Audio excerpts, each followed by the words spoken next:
నీ సంగతి అంతా తెలుసు నాకు. నువ్వేం చేస్తున్నావో, ఎవరితో మాట్లాడుతున్నావో, నీ సీక్రెట్లన్నీ మొత్తం ఎరికే. ఇట్లా చాలా మంది దోస్తులతోనో గల్లీలున్నోళ్ళతోనో భయపెట్టిస్తారు. ఏదైనా పని కావాలంటే చేపించుకుంటారు.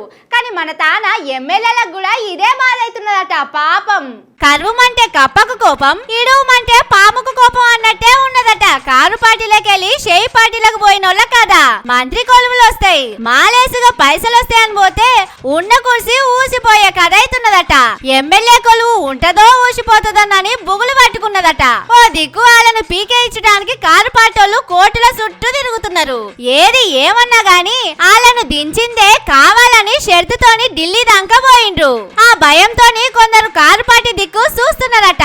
కానీ దొంగ దొడ్డుకు కాళ్ళల్లో కట్టెగట్టినట్టే వాళ్ళందరికీ రెవనాలు సారు ఓ కట్టెగట్టిందని కాంగ్రెస్ పార్టీలో ముచ్చట నడుస్తున్నది. కారులకెళ్లి షెయ్యిల దునికినోళ్లకు ఎన్ని ఆస్తులున్నాయి, ఏడేడ భూములు జాగలున్నాయనే లెక్కలన్నీ తెప్పించుకున్నాడట.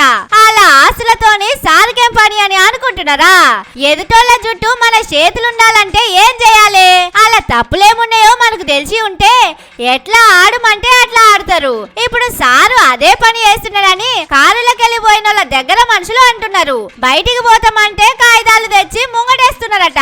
కట్టబడి సంపాదించుకున్న ఆస్తులను ఎట్లా ఈసి పెట్టుకుంటారు చెప్పుండ్రి. అట్లా కాదని షేయి పార్టీలనే ఉంటే కోట్లు ఖర్చు పెట్టి గెలిచిన ఎమ్మెల్యే కుర్సీ ఆగమయ్యేటట్టున్నదని మస్తు బాధపడుతున్నారట.